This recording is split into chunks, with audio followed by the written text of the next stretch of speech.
Well, welcome to another part of us working, renovating, rebuilding this children's bathroom area here. And to do a almost complete renovation of the bathroom, you need to be hands-on with electric, with construction, walls, floors. And there's one reason why it probably will take 3 times, 5 times as long to renovate one little 8 by 54, so 8 foot by 54 inches small guest bathroom, kids bathroom. As I was saying, you got to kind of do structural construction. You have to do flooring, walls, plumbing, and maybe electrical, possibly ventilation, sealing and caulking, potentially painting, and trying to make everything look good at least when the walls and paint are up. And all throughout this entire day, I haven't done any work in here, haven't done any filming in here, and it's almost bedtime. So what I have been doing is getting some supplies, things that I predict that I may need. So we got some PEX pipes. I decided to do color coding, red for hot, blue for cold. Now, I do have a cinch tool somewhere, but I really don't like how it works or how it has worked in the past. So I decided to get an Apollo PEX crimp tool. So it uses rings. There's ones that do sleeves. There's cinch and ratcheting types and shark bite. But if you do enough jobs with the push to connect or shark bite easy connects, you end up spending a lot more money per repair and per job. Eventually, this should pay off way more if you do a lot of repairs, even a little bit of repairs here and there for 20 years or whatever, 30. This should pay off because the couplers are cheaper, the crimp rings are cheaper, everything is a little bit or a lot cheaper than all of those easy connect fittings. Now, when I went to the hardware store, I mistakenly picked up this stub out adapter here with the mounting plate. Just grabbed it not thinking PEX A versus PEX B. So this I think is for the more flexible type of PEX pipe. And I think I'm going to use this. I'm going to take this back and replace it with the one that is PEX B, as I'm going to use it as a spout. Either this or try a PEX spout. I've heard people say don't use PEX. Oh boy. I've seen those Delta R10000 PEX valves with these or something like this already built in it, and it costs so much more to have the crimp on PEX connectors and the soldered on, I believe, copper, versus like buying a valve. And I just did purchase another valve from Amazon that should be the right one, but it doesn't have the PEX crimp adapter. It has MPT 1/2 inch, I believe. So I'm ordering MPT 1/2 inch to 1/2 inch PEX adapters. So we'll have to have the little plumber's tape, Teflon tape around each thread, tighten it up good, and convert it over so you can just put that compression ring right on it, the crimp ring, and hopefully get it to do its job. A couple of these 1/2 inch PEX to polybutylene adapters to convert that gray pipe 1/2 inch to modern day PEX pipe. Now we could use more and convert, the toilet and the sink inlets to this as well, but we already have, I believe, shark bite or push to connect shut off valves on those. So I'm going to try to salvage them if I can and reuse them. So these guys will only be used, I believe, to convert the hot and cold water and shower lines to PEX. Then we got 2 of the 1/2-inch PEX shut-off adapters for the hot and cold water, and we'll probably have to cut out a little access door in the other room to be able to quickly shut off and turn on the water. 1/2-inch PEX elbows.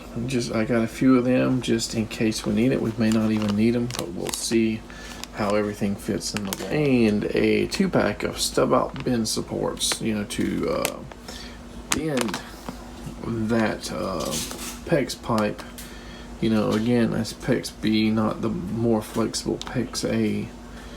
And we may not even need the elbows if we use these, or vice versa. So it might be a little overkill just to have both, but we have options, I guess. So we also got some plywood and had 2 pieces pre-cut. Now, technically, these 2 pieces should have 54 by 4, or I should say 4 foot, 48 inches by 54. 2 pieces stacked, side by side, should fill in this room, everything except about a 3-inch threshold. But we have vents, we have cutouts for the drain, and we have toilet, flange, toilet, water, and the sink water lines. Locally, I could not find the flooring that matches exactly to the old flooring, which means we have to learn about toilet flanges. Can they be tilted up or down slightly? Is there enough leeway to put a slightly higher floor in it, or is it going to somehow tilt the flange or break the drain? I don't know. I've never messed with flanges. Worst case scenario is probably we get new flanges and redo. All right, we got somebody that can't sleep here. What's wrong? I don't know. Are you picking your nose on camera? No. Always being disturbed. Anyway, I hate doing things in the middle of the night. I feel like sometimes that's the only free time I have to start working, and I'm dead tired. But about the floor, yeah, we may end up having to cut those 2 pieces into several to, because when you have a flange that is pre-existing, and hold on, if you don't want to cut that flange off, then you have to go under it, and you can't just cut a hole the size of the hole, the toilet drain hole, because the flange, the top layer, is bigger than the hole, so it sits on top of and inside of it. So what do?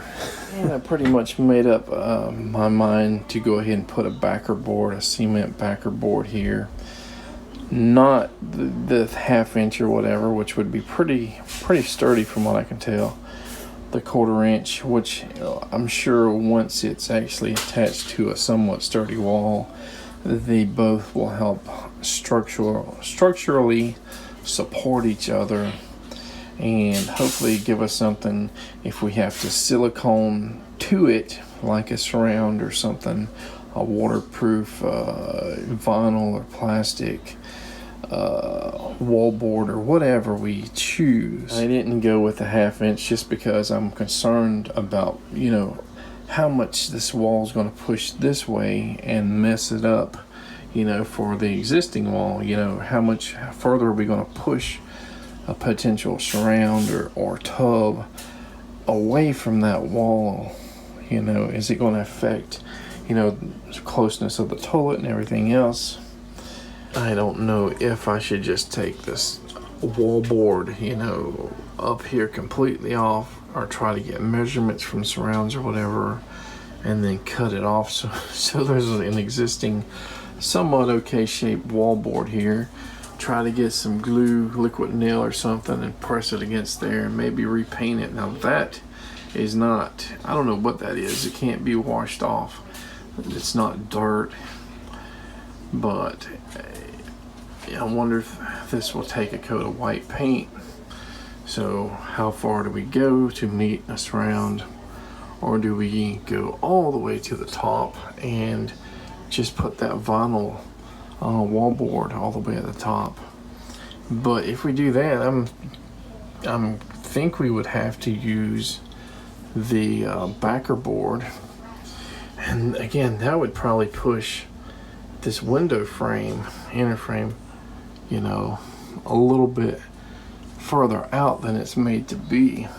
So what could we actually work on next? We could work on, you know, chipping away that wallboard. We could work on pulling the floor further, and either way it's fine. You know, even if we didn't have any more material to work with, you know, we could clear it, get this ready for, you know, some 2x4 so that they meet whatever backer board we put there, whatever backer board we put here, so we have something to screw in there. We could even just go back behind that wall there, clip those hot and cold water lines, put valves on them. But I would probably prefer just to do that all in one time and get it ready to have the new faucet in. Well, it is the next day, and I think I'm going to go ahead and just make the decision, executive call, to just take all this wall board out. Just support everything from top to bottom with the backer board. It's going to allow me to get up there to the top boards there to potentially put possibly full or partially full 2x4s up and down.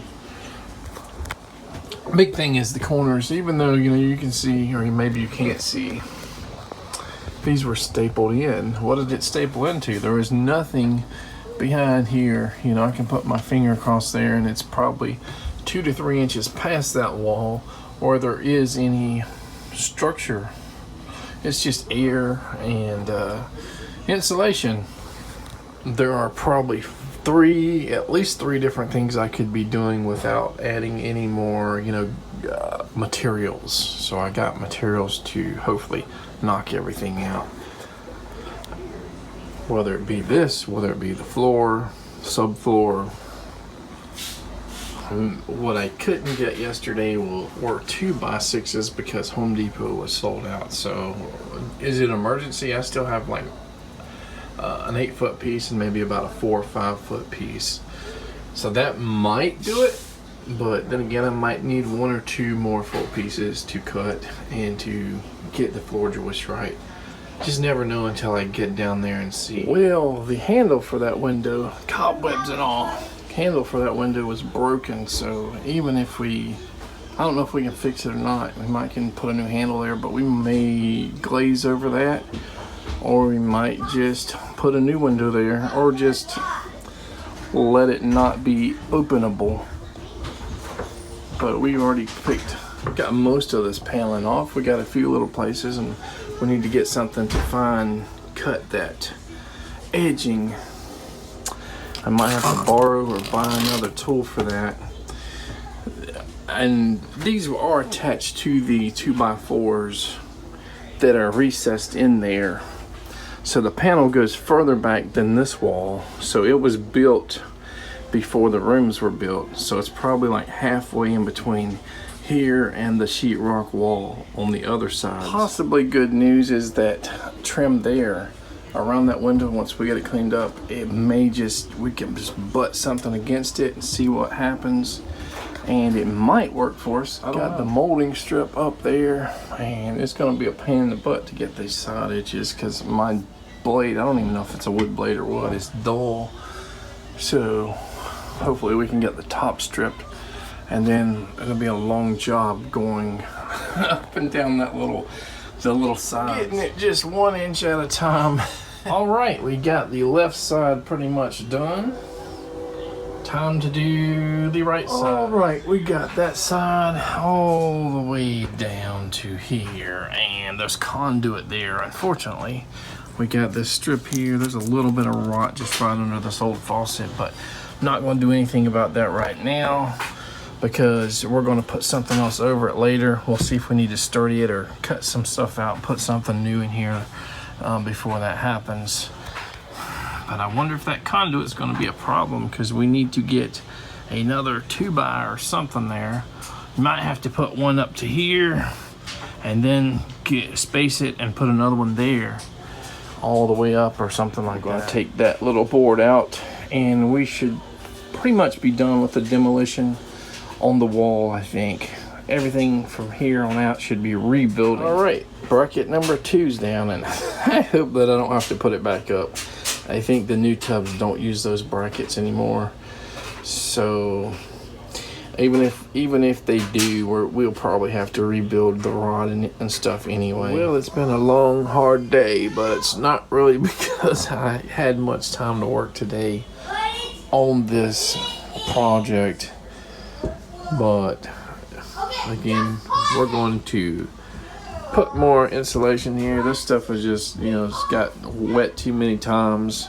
Probably not going to be effective, so we're going to replace everything there later.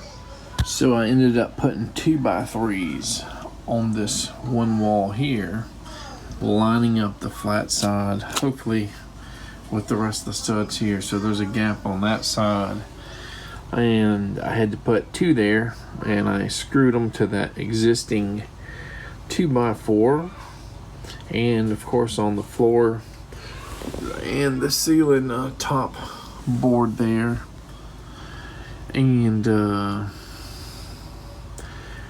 that gap is because of the conduit. And then I put another 2x3 all the way down where this window unit system or support beam or whatever you call this would be, and screwed several into here, screwed everything down there to the new boards and the floor there. Looks like I probably need to go further in with that screw, or it's going to be pushing out on our Durarock or whatever. And lastly, another 2x3, and I hope that I match this up. These 2x3s are kind of twisted and warped, so I had to kind of put a screw in, pry it this way, pry it that way, and we might have to make some major adjustments before we get that backer board on. Since we put 2x3s down there, we don't have to cut out a notch for those electric lines or whatever, those 110 lines. So we can't nail it into the siding anyway because it's 2x3s and it's on 2x4, so you got another inch or so of space there. So the full purpose of these 2x3s here are for the backer board to screw into it. My mind is telling me go out there in the middle of the night and start working, cutting that backer board, getting it ready, but my body says no, and not sure how much more work we're going to get done tomorrow, but hopefully we can get the backer board in if we run into no problems. I do expect something in this wall here to give me a problem. Something's going to be slightly off from, it needs to be from board to board, from end to end, and everything in the middle not pushing out that backer board, especially if we use that plastic or vinyl or PVC wall board because it's super flimsy, thin, flexible, and it's going to be showing anything when there's a problem. Now it probably won't matter if we put a surround in here because it's probably, you know, fiberglass, thicker, you know, it's molded, it's already has its shape. But I want to just try to make sure it'll work both ways, just in case we can't get a surround or something. All right, it's the next morning and 2 packages have arrived. We got the NPT 1/2 inch to 1/2 inch PEX adapters. They're brass. And we have the new valve. Hopefully this is the right one. All right. So they do make some that actually have the PEX fittings, but they're pretty expensive. So you wrap that with Teflon or plumber's tape, and then you screw these pieces over it really tight, I guess, and then you have a conversion there to PEX. These adapters were like $3.50 a piece if I would have bought them singly, so I just bought a 6-pack. So it would have been $14, and now it was like $11 or something after taxes for a 6-pack. And then this copper piece will just connect to that one with a small piece of PEX line crimped on both ends with the PEX crimp rings. This is installed and the wall and all is cut out.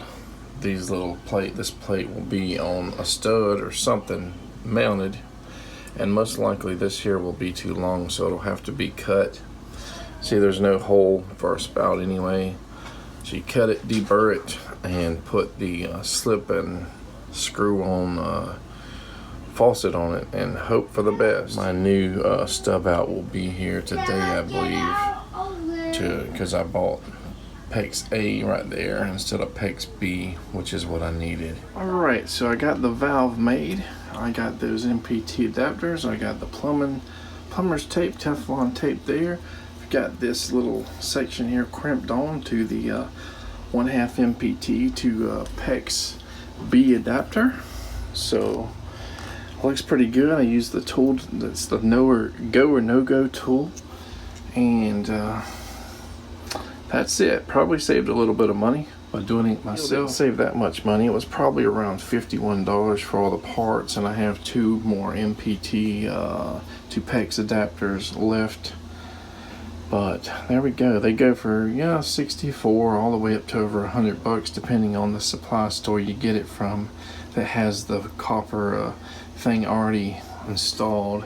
Now it's probably welded into here, which, you know, may account for some of that price, but hey, we did it ourselves. I ended up getting a little planer.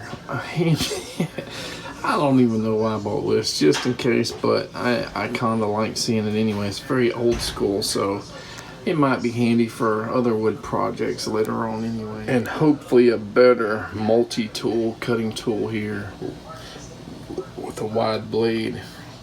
40% faster cut. We're gonna need something like this to cut that plywood floor out. So your spout just slides up there all the way, and if it's a little long, you cut it so that back area hits the wall. Then you screw that little screw down, and that should hold it. Here we are in the guitar. Whoa. Are we on the wrong video? No. So our guitar room actually is on the opposite side of that bathroom that we're making, that we're renovating. Sorry, it's in the middle of the night again. And right here, that wall has all the faucets, and the tub basically sets down there, or will when we have a new tub, hopefully new tub put in there soon. So that is the access wall for the faucets and stuff. We can't really easily just tear out the other wall and access them, so hopefully we won't have to tear out those side walls at all and just use them as structure, and whatever we decide, we can just go through that wall and drill, you know, hole saw drill, whatever we need to do to get the new faucet, get the controller. May just keep the shower itself where it's at. We may just change out the lines from the old gray pipe or polybutylene to PEX. I'm not sure exactly what we're going to do until we get in there. Unfortunately, we got to take this media shelf down with all this stuff and move this drum set and all over to get to that, but we're not at that point yet, and we'll have to take that little guitar hanger board down as well.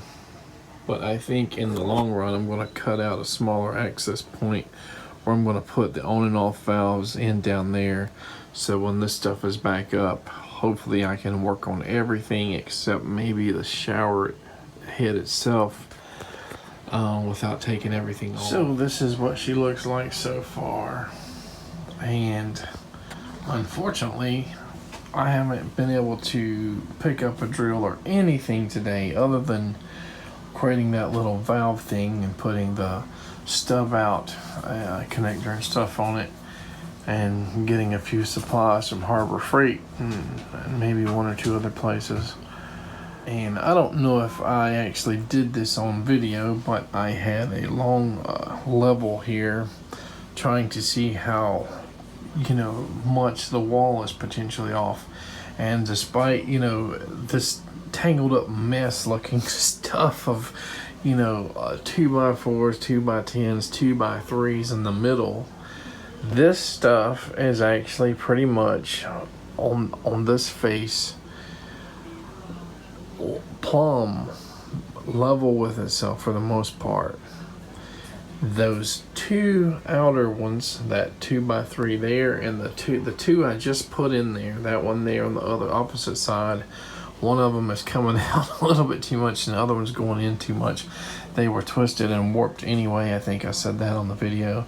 I tried to kind of untwist them, but now I got to take them completely off and redo them so that they're level with all this middle section here, and to make sure we level it up the best as possible.